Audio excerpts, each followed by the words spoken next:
I heard a story of a woman. She woke up one morning and moved all the money that was in the joint accounts. She left with her children. She relocated to Canada. She left her husband empty. The house, she sold the house. She sold everything and she relocated. And then somebody will wake up and say she's a bad woman. No, she's not a bad woman. Something happened that made her do what she did. She did it. She needed to do it. Because she has been suffering. They had that joint account together.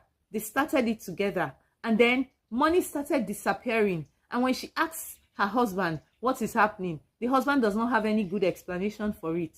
He always comes up with a quarrel, as though she didn't have a right to be asking. And then the lady found out that the man was already preparing papers for himself and his side chick to relocate and leave her and her children back here in Nigeria. But she wasn't going to have any of that. And so she decided to act faster than the man. Where he was still struggling, the woman became smarter. She sold everything right there under the man's nose. She sold everything, took all the money, and then she relocated. It was later the man found out that she had done that. And so who do you blame? Do you blame the woman or you blame the man?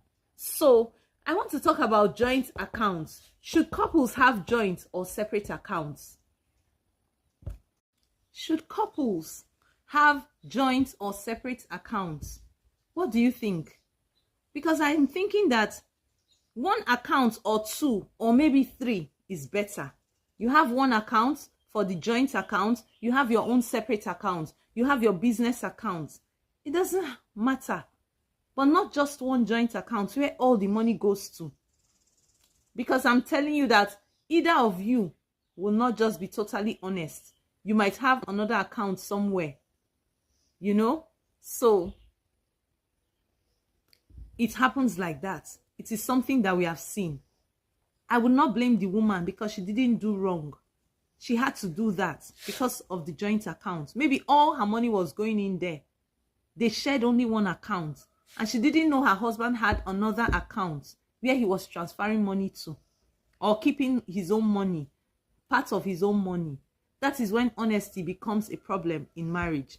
There's no one size fits all. Some people prefer to have joint accounts. Some people prefer to have separate accounts. Nobody is to blame for that. Any decision that you decide to make, it's okay. As far as you're comfortable with it. Some couples thrive with joint accounts and others don't.